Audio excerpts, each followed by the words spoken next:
The year was 1912. A massive ship, the Titanic, embarked on its maiden voyage. It was said to be unsinkable. This ship of dreams carried over 2,200 souls. It was a cold April night. The sea was calm. Suddenly, tragedy struck. The Titanic hit an iceberg, tearing a hole in its side. The unsinkable ship began to sink. Panic ensued as passengers and crew faced the icy Atlantic waters. Over 1,500 lives were lost in the disaster. The world was shocked. How could this happen? Where did the Titanic go? The ocean floor became its final resting place. But the exact location remained a haunting mystery. The depth of the water, the vastness of the ocean, and the lack of technology made it impossible to find. The Titanic seemed lost forever.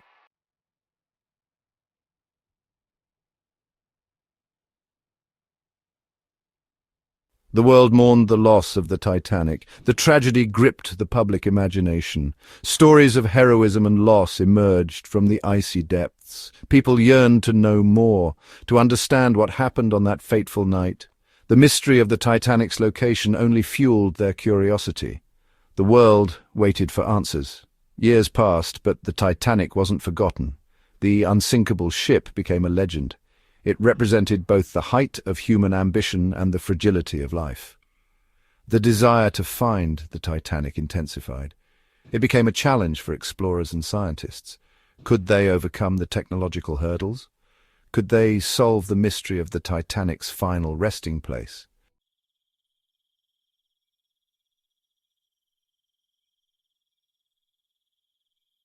Finding the Titanic wouldn't be easy. The North Atlantic is vast, its depths dark and unforgiving. The pressure at that depth is crushing. Early attempts faced many obstacles. The technology was limited. Submarines were still in their early stages. They couldn't dive deep enough or withstand the pressure. The search area was immense. It was like looking for a needle in a haystack. Despite the challenges, the search continued. Each expedition brought new hope, albeit with significant risk. The dream of finding the Titanic, of uncovering its secrets, kept the spirit of exploration alive. But time was running out. The wreck was deteriorating. Would the Titanic's secrets be lost to the sea forever?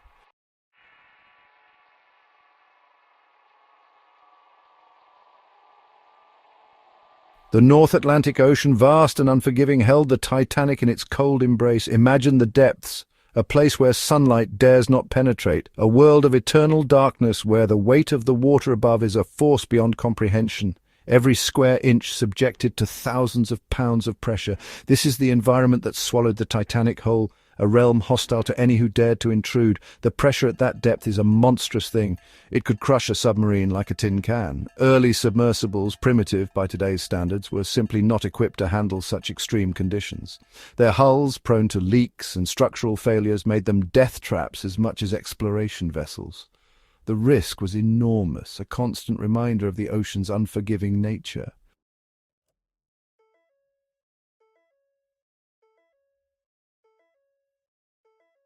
Section 2. Echoes in the Abyss, Early Sonar Limitations. Finding a shipwreck in the vast Atlantic was like finding a grain of sand in a desert. Early sonar, in its infancy, offered hope but had daunting limitations. Sonar worked by emitting sound waves and listening for echoes. These echoes painted a picture of the seabed. However, early sonar systems were crude. They produced blurry images obscured by noise and marine life. Imagine locating the Titanic with a blurry map. The Titanic could be mistaken for a natural formation. It was a frustrating game of hide and seek.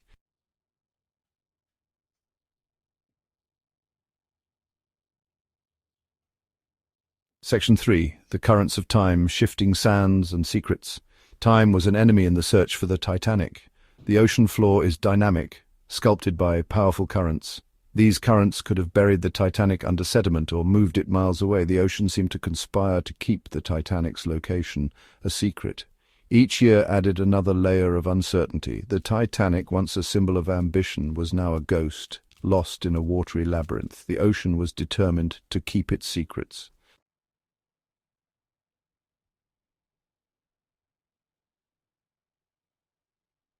Section 4. A Graveyard of Hope, the Cost of Failure. The quest to find the Titanic was not without its casualties. Expeditions were expensive, fraught with danger, and often ended in bitter disappointment. Failed attempts drained resources and chipped away at the hope of ever finding the lost liner. The financial burden, coupled with the emotional toll of repeated failures, forced many to question the feasibility of the endeavour. The ocean, it seemed, demanded a high price for its secrets. Each failed expedition served as a stark reminder of the power of the sea and the hubris of man. The Titanic, once a symbol of human ingenuity, now served as a monument to the limits of human ambition. But the dream of finding the Titanic refused to die, fueled by a potent mix of curiosity, scientific ambition, and the enduring allure of the unknown.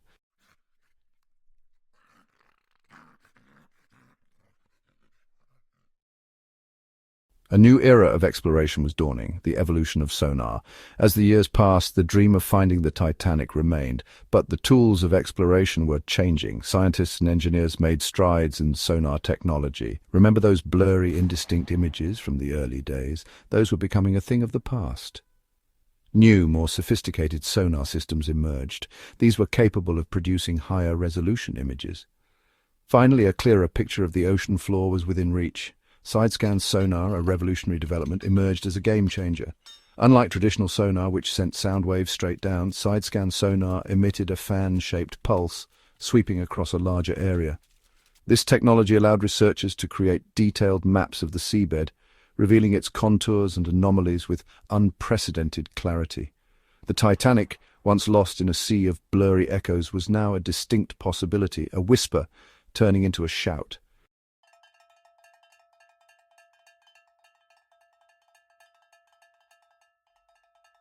Deeper and deeper we ventured, thanks to advancements in submersible technology. The limitations of early submersibles were painfully evident. They simply couldn't withstand the crushing pressure of the deep ocean.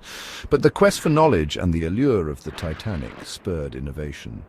Engineers pushed the boundaries of materials science and design. New submersibles, stronger and more capable, were built to explore the abyss. These weren't just vessels, they were scientific laboratories capable of withstanding the immense pressure thousands of feet below the surface.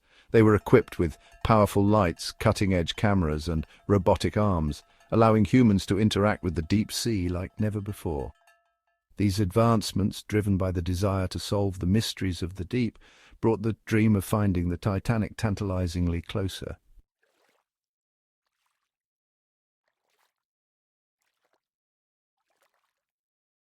Remote eyes in the deep, the rise of underwater robotics. While manned submersibles were making strides, a new player entered the scene: underwater robotics. Remotely operated vehicles, or ROVs, offered a safer and more versatile alternative to manned exploration. These unmanned probes, tethered to a surface vessel, could be maneuvered through the wreckage with precision. Equipped with high-definition cameras and powerful lights, they could venture into areas too dangerous for human explorers. Imagine the Titanic, a ghostly presence in the dark depths, suddenly illuminated by the piercing gaze of an ROV's cameras. Every corroded railing, every shattered window, every remnant of that fateful night brought to life on high-definition screens aboard the research vessel. The ROVs, nimble and tireless, became the eyes of the world, revealing the Titanic's secrets with unprecedented clarity.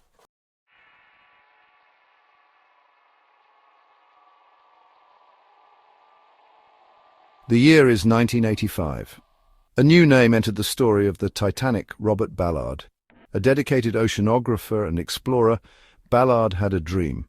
He wanted to find the Titanic. He believed that advances in technology made it possible.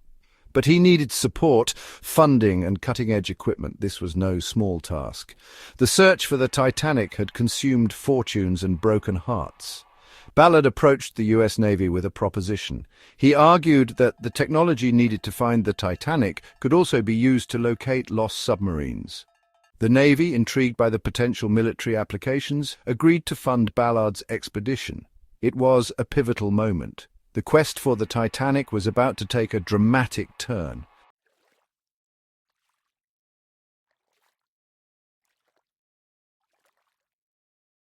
The US Navy had a vested interest in deep-sea exploration. Two nuclear submarines, the USS Thresher and the USS Scorpion, had been lost at sea decades earlier. The Navy wanted to find them to understand what happened and prevent future tragedies. Ballard's expertise in underwater exploration and his passionate pursuit of the Titanic provided a unique opportunity. A deal was struck. The Navy would grant Ballard use of their state-of-the-art equipment, including a newly developed deep-sea submersible called Alvin and a towed sonar system named Argo. In return, Ballard would first use these tools to locate the lost submarines. Only then, if time permitted, could he turn his attention to the Titanic. It was a gamble, but one with potentially huge rewards for both Ballard and the Navy.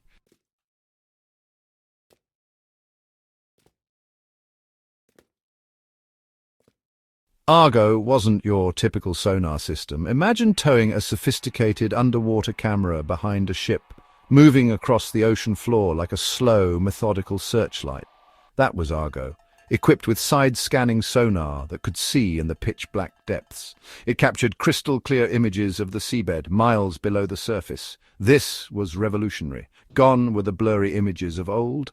Argo promised to paint a detailed picture of the ocean floor. The key to Argo's success was its ability to cover vast areas of the ocean floor.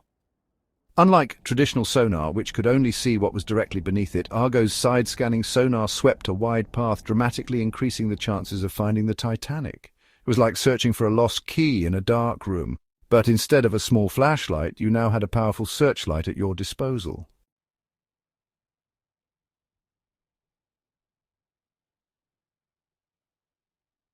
Section 4. A Pattern in the Sand, the Debris Trail. Ballard and his team began their search in August 1985. They focused on the area where the Titanic was thought to have sunk, using Argo to scan the ocean floor. Days turned into weeks, and hope began to dwindle. Then, on September 1st, at 1:05 a.m., something remarkable happened. A pattern emerged on Argo's sonar screen. It wasn't the intact hull they were hoping for, but a trail of debris scattered across the seabed. There were boilers, pieces of the ship's hull, even personal items like shoes and luggage. This wasn't just a random collection of debris. It was a breadcrumb trail leading to the Titanic. The team was ecstatic. They knew they were close. The Titanic, once lost in the abyss, was now whispering its location, its secrets scattered like silent echoes across the ocean floor.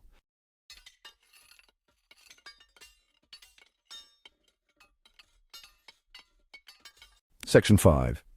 Moment of truth, Titanic found. The crew eagerly deployed Alvin to get a closer look. Descending slowly, the submersible followed the debris trail to the Titanic.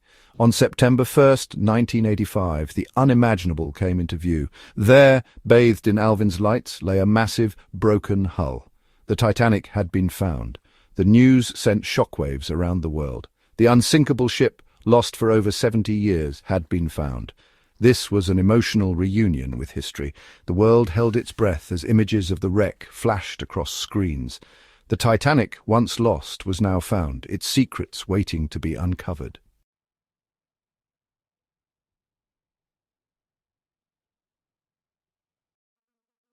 Section 1. A ghostly spectacle, the Titanic's final resting place. The images beamed back from the depths of the Atlantic were both haunting and awe-inspiring. There on the ocean floor lay the Titanic, no longer a symbol of luxury and grandeur, but a ghostly reminder of the fragility of human ambition. The ship, once a beacon of innovation and opulence, was now a shattered, rust-covered hulk, split in two, its grand staircase now a twisted, skeletal frame. The bow, relatively intact, rested on the seabed, its forward mast reaching towards the surface like a skeletal finger pointing accusingly at the sky. The stern, a mangled mess of twisted metal and broken dreams, lay a quarter of a mile away, a testament to the violence of its descent. The debris field surrounding the wreck, a haunting graveyard of personal belongings and shipwreckage, painted a poignant picture of chaos and loss.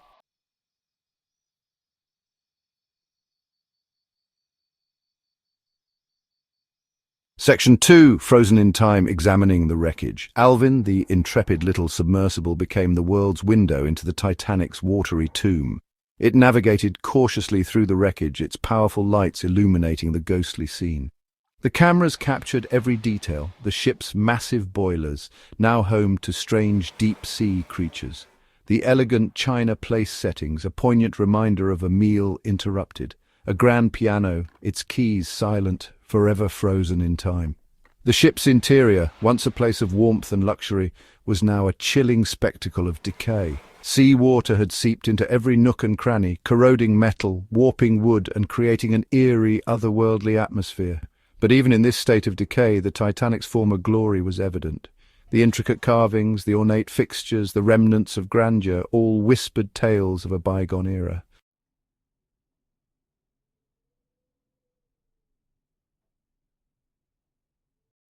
Section 3. Silent Witnesses. Artifacts from a Bygone Era. The Titanic wasn't just a ship, it was a floating microcosm of Edwardian society. Scattered across the debris field and nestled within the wreckage were artifacts that spoke volumes about the lives that were lost and the era that vanished beneath the waves. Personal belongings, poignant reminders of the human cost of the tragedy, emerged from the darkness. There were leather suitcases, their contents spilled across the ocean floor, revealing the everyday objects that people deemed essential for their journey. A child's shoe, a woman's purse, a man's pocket watch, each object a silent testament to a life cut short, a story left untold. These artifacts, imbued with the weight of history and tragedy, offered a tangible connection to the past, a glimpse into the lives of the passengers and crew who sailed on that fateful voyage.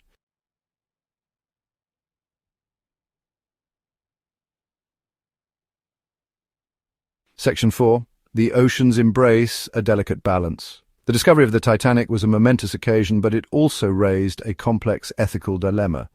The wreck, a maritime grave, was also a fragile historical treasure. The ocean, while a harsh mistress, had also become the Titanic's unlikely protector. The cold, dark depths, devoid of light and oxygen, had slowed down the process of decay, preserving the wreck in a state of suspended animation. The challenge for Ballard and subsequent explorers was to study and document the Titanic without disturbing its fragile remains. They knew that any attempt to salvage the wreck would not only be met with public outcry, but could also accelerate its deterioration. The Titanic, a symbol of human ambition and frailty, now served as a stark reminder of the power of nature and the responsibility of humankind to preserve its treasures.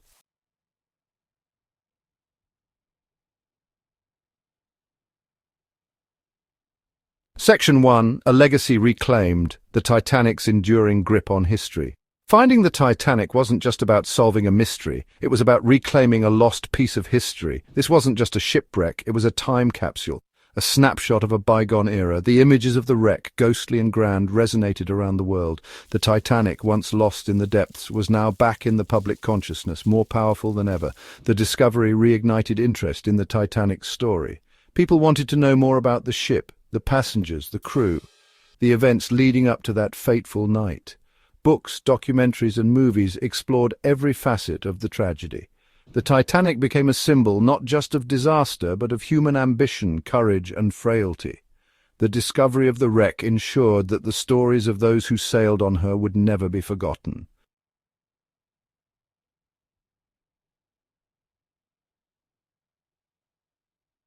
Section 2. A mirror to the past. Lessons learned, stories told. Finding the Titanic wasn't just about looking back, it was about learning from the past. The tragedy exposed flaws in maritime safety regulations, leading to changes that made ships safer. The investigation into the sinking highlighted the importance of proper lifeboat capacity, crew training, and 24-hour radio monitoring. These hard-won lessons continue to shape maritime regulations today, ensuring that the mistakes of the past are not repeated. The discovery also brought to light the individual stories of those on board. We learned about the bravery of the crew, the selflessness of the passengers, the heartbreak of those left behind. These stories, both heroic and tragic, reminded us of the human cost of such disasters.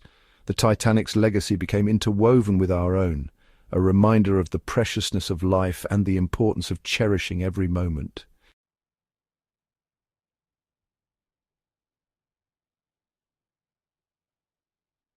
Section 3. A timeless reminder, humanity, hubris, and the sea. The Titanic's story, once lost beneath the waves, resurfaced as a powerful parable. It's a story about the hubris of believing that man could conquer nature, the limits of technology in the face of overwhelming force, and the enduring power of the sea. The ocean, vast and unforgiving, had humbled the greatest engineering marvel of its time, a sobering reminder of our place in the grand scheme of things. Yet the Titanic's story is also about resilience, about the enduring spirit of exploration and discovery. The quest to find the wreck, spanning decades and countless setbacks, is a testament to human ingenuity and determination. The Titanic, a symbol of both tragedy and triumph, continues to captivate our imaginations, reminding us of the power of the past to shape our present and inspire our future.